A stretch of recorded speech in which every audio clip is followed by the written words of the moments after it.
I'm Rachel. And I'm Lauren. Welcome back to Capital Conversations with Rachel and Lauren. This week we'll be talking about DHS negotiations and the Clintons' pending testimony on Capitol Hill. After that, we'll answer all of your questions about our lives on the Hill.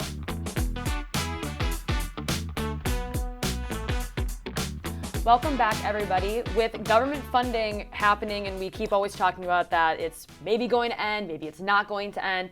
We are sad to report that it is still not over. So close, though. We're very close. We have 11 of the 12 appropriations bills passed. Not saying that that last one is not important. It is going to be the hardest of all of the funding bills. It's the Department of Homeland Security, but as we talked about last week, so much more falls under that. You look at FEMA for disaster aid or the Coast Guard. There's just so many things that are affected that are not ICE, and that's what most people are thinking about right now with the news in Minneapolis and across Minnesota and the rest of the country. And right now, what I think a lot of people are wondering is where do we go from here? Because Democrats have certain demands. They want body cameras on officers. They want them to be unmasked. They want judicial warrants. They want commitments that they're not going to deport or detain American citizens. And we've already seen Republicans, we've seen House Speaker Mike Johnson, already tank 2 of those 4 demands. He said last week, judicial warrants are not going to work. They're just, I even forget the word that he used, but it's an unworkable, I think is what he said, arrangement, because it would just make deporting and catching illegal immigrants take so much longer than what is happening right now. But I think a lot of Democrats want to see that in order to pause and delay some of those proceedings, because sometimes they are targeting American citizens, and that's what we've seen in Minneapolis. Yeah, and I think that a lot of the Democrats' argument comes from the fact that they are going into people's homes or are going into private businesses, and they're saying that that's unconstitutional. They have a constitutional right to not allow them to enter without a warrant. And so that's kind of going to be that argument we've seen there. We see one of the negotiations that Democrats want is law enforcement or federal law enforcement to not be able to go into hospitals or schools or areas that were considered safe prior to the Trump administration that ICE really couldn't go in. And so I think that that also is somewhat of a non-starter for Republicans. They've been pretty supportive of the president and that. And so we don't know where negotiations stand or where they're going to go, and neither do the members. We have talked to members, and we've pried and kind of tried to see where this lands, and they have no idea. It's not one of those things where they're saying one thing, but then they have this concept of a plan that they're going to get to. They're in as much of a loss as us and anyone across the country at where these negotiations are going to land or what the outcome is going to be. Because Democrats have said they're not going to vote for a year-long continuing resolution for just to keep funding levels the same for just DHS. Jeffries, or House Minority Leader Jeffries, has said that's not a starter. Rosa DeLauro has also said that she's not going to vote for that. So I don't know where things would land. I don't know, and I think also Republicans are a bit more, I guess I don't know what the word, they're more realistic about what is going to happen on Friday, because Friday is the deadline, and so that's when, they're supposed to have some sort of deal, either a full year bill, or it's going to be a spending deal. Mm-hmm. And Tom Cole, who is the top Republican on appropriations for the House, he said during one of his speeches before the Rules Committee when they were debating this bill and seeing if it was even going to make it to the floor, he said, I am not going to be surprised if after the 10 days we're going to be back here again with another CR. Because I think the issue, and Republicans have admitted it, and the more negotiable Republicans have said they understand that this is a political issue for Democrats. The Democrats and their base really want to see reforms when it comes to DHS and ICE. And so Republicans on the appropriations side understand that. They are sympathetic to the fact that their Democratic colleagues like Rosa DeLauro is getting pressure from Jeffries and other leadership and progressives and even centrists who are wanting to see some sort of power and restrictions on immigration agencies. And even though DeLauro has expressed frustration that the Senate didn't pass the DHS bill and sent it back, she's understanding that this is an issue that Democrats can't really fall flat on. Mm-hmm. It's kind of like what we had talked about with healthcare. Healthcare was such a big issue for them in the last shutdown. And at the end of it, Democrats really didn't get anything out of it. And as you had heard from Representative McKenzie last week, if you watched that episode, ACA talks are kind of stalled right now. They're almost dead in the water, and that's going to be a problem for centrist House Republicans who really put their jobs on the line to vote for that bill. And so not only did they not really get much out of it, Democrats really didn't get much out of that shutdown, and neither did Republicans. Nobody won. Nobody won that. Nobody won that one. So that's the problem, is that with this shutdown that just happened, I think that was more of a signal and a test that we could be seeing a longer shutdown. And Jeffries hasn't said that a shutdown is on the table. Like, nobody's saying that. Yeah. But in his statement, he has said, anything that doesn't give us complete restructure to DHS and ICE is a non-starter for Democrats. So at that point, what do? Johnson has a 1-seat majority right now, and people are already mad about the bill, and they were mad about it last week over the SAVE Act. Yeah. I think that it will make a big difference in, every day-to-day, the happenings of ICE across the country, whether it be Texas or Minnesota, it is so touch and go that I think that if anything happens or anything unfolds within the next week, any drop of a pen could unravel any form of negotiations. Like we saw after the shooting of Alex Preddy, that's when some more moderate Republicans came to the table. Some called on Kristi Noem to step down, like we talked about last week, or some problem solvers Republicans came out and wanted some immigration reforms. And so I think that it is just really, if anything happens over the next week that kind of changes negotiations, that will also be a major, negotiation not tactic, obviously, because these things are happening in real time and people care about them, but that will affect negotiations drastically. We said last week that with the shooting of Renee Good, it was mainly partisan responses. Democrats were really upset. Republicans were like, that's what happens when you get involved with immigration and impede immigration officers. But then, as you said with Alex Preddy, that opened the doors for a lot of things. And so I think you're seeing a lot of people more willing to negotiate and get those restrictions on ICE. The one thing that I think is going to also block Republicans operating in good faith is the SAVE Act. And a lot of people don't really know what that is, but it's basically a voter ID, proof of citizenship bill where you have to have those two things in order to register to vote. And Republicans use it because they really want it, and it's passed the House twice, because they don't want illegal immigrants voting in elections. They really want it. They really want this bill. Really want it. And it is noteworthy that illegal immigrants already are not allowed, like non-citizens, let's just make it more broadly, non-citizens are not allowed to vote in elections. That's already the law of the land. But this would impose a nationwide proof of citizenship, proof of voter ID, because not all states do that. And so that's why Republicans really want to crack down on it, because what happened with 2020 and then what happened with 2024. When we see the 2026 elections, if there's any hint of illegal voter fraud, Republicans are going to go crazy. So they were really pushing for this bill. But the problem with that is that House Republicans are very cognizant that this bill is not going to pass without getting attached to something else, because, as we've talked about a million times, the Senate filibuster. That totally impedes the way that anything can get passed nowadays. Yeah. And I think that there are very loud Republicans who are not willing to negotiate on the SAVE Act, just like there are Democrats that are not willing to negotiate on any of these DHS reforms. And it is just going to be so hard to make these meet in the middle. Johnson has a 1-seat majority now that Christian Menefee has been sworn in, and that changes a lot. That is one singular vote, and Thomas Massie is almost always a no on funding votes. And so that is a no vote margin after that. And going off of that, when it comes to the SAVE Act, I think that another problem that they're going to face with these DHS negotiations is that House conservatives are really going to be pushing that if there is another CR on this DHS bill, they're going to want to have the SAVE Act attached to it. Or if they can't get a CR, because I don't think you would even get you wouldn't get Democrats to vote for a CR on a good day. Imagine getting the SAVE Act also attached to that. I don't think that's going to go. So the other option was that they want to try to do this standing or talking filibuster, which I had to look up because I didn't realize that the 60-vote filibuster that we talk about all the time, that is the more modern version of it.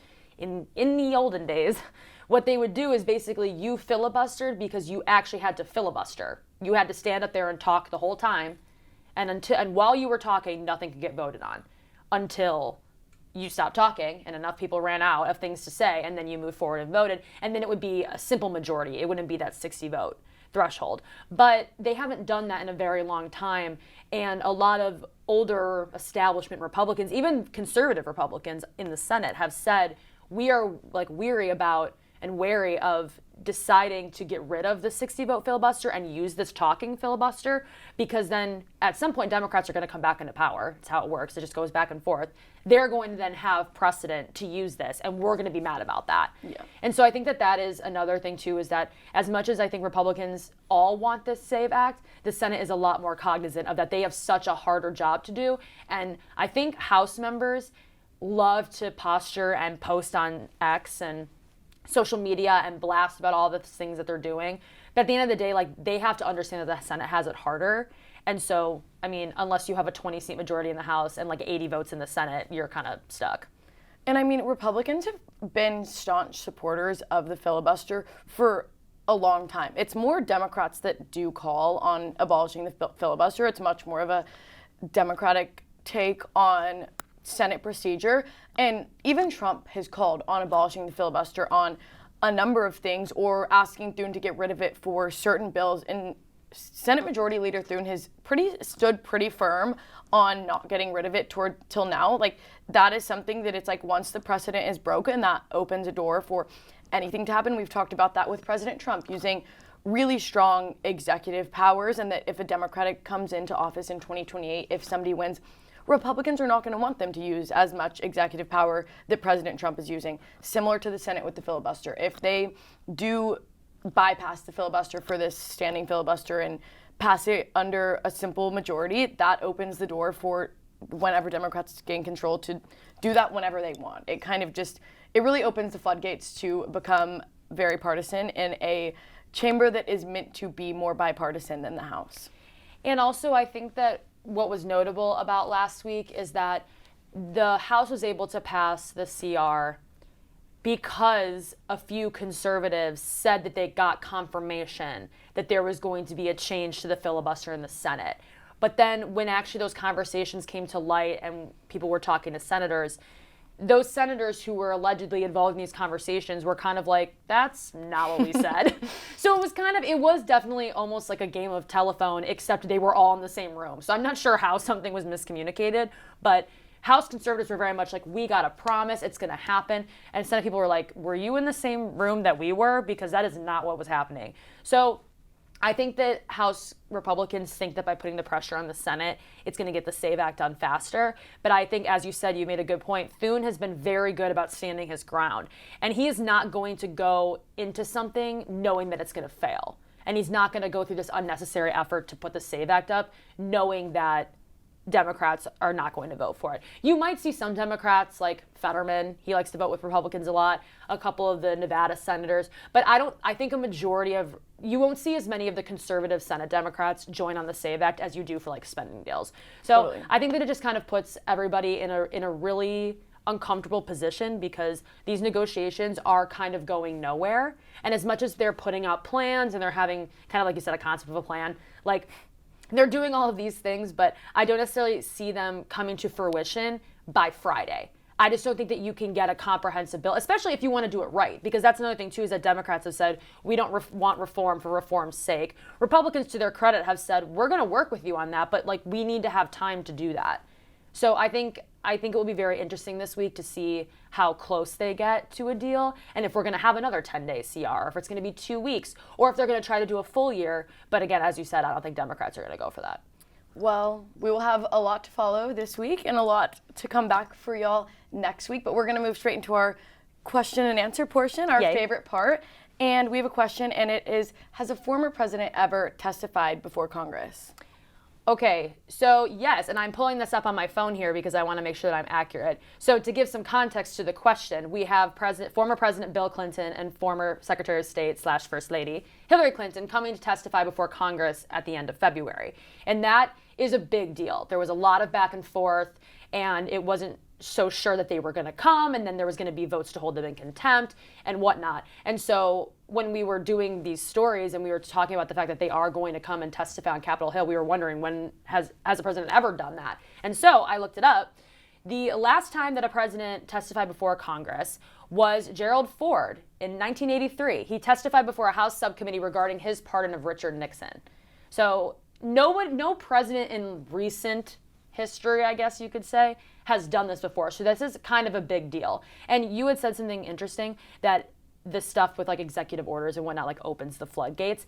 This opens the floodgates also because now this has set a precedent. Republicans have. They've gone after a former president, and a lot of former presidents, they're able to have presidential authority, and or presidential immunity is what they're called. And, they don't waive it very often because that's the power that you get by being a president or former president. And so the fact that Republicans did this, now this opens the opportunity for Democrats to do the same thing to President Trump. And they had done this with the January 6th committee. They had done it, when they had the House. Like they've tried to get Trump in front of a committee. It's never worked.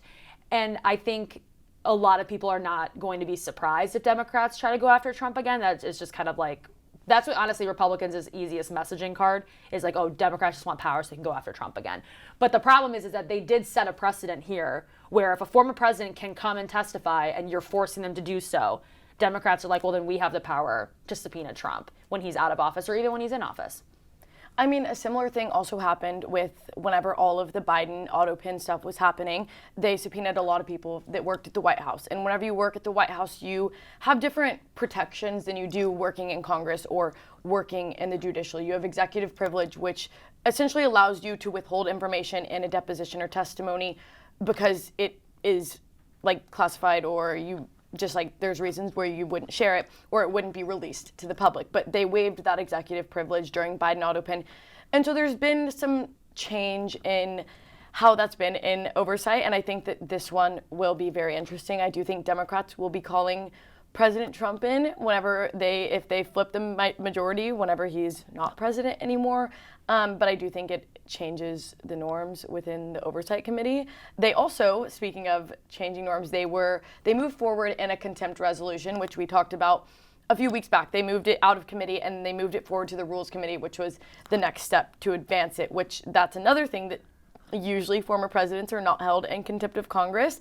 And so that one was going to be pretty big until they did eventually agree to testify. I do think it was pretty strategic. They agreed to testify while the Rules Committee was hearing the contempt resolutions, which was definitely a last-minute deal. Such a House behavior. Such a House behavior. They did say in their original letter to Chairman Comer whenever they essentially didn't show up for their depositions that they wanted to use as much time of Republicans' time in the majority as possible. To kind of waste that time was essentially what they were saying. That's kind of funny. And they kind of did do that. They waited till the last minute whenever it was in Rules Committee. They used up time in Rules whenever we were getting appropriations bills across the floor. They waited until right up to the noon deadline to agree to the terms and conditions. So we will be hearing from them. It will be a closed-door testimony, but it is going to be videoed. So we will get that video at some point in time after the investigation. That next episode then that we do after that, we will definitely be talking about it at length because there's going to be a lot to uncover there.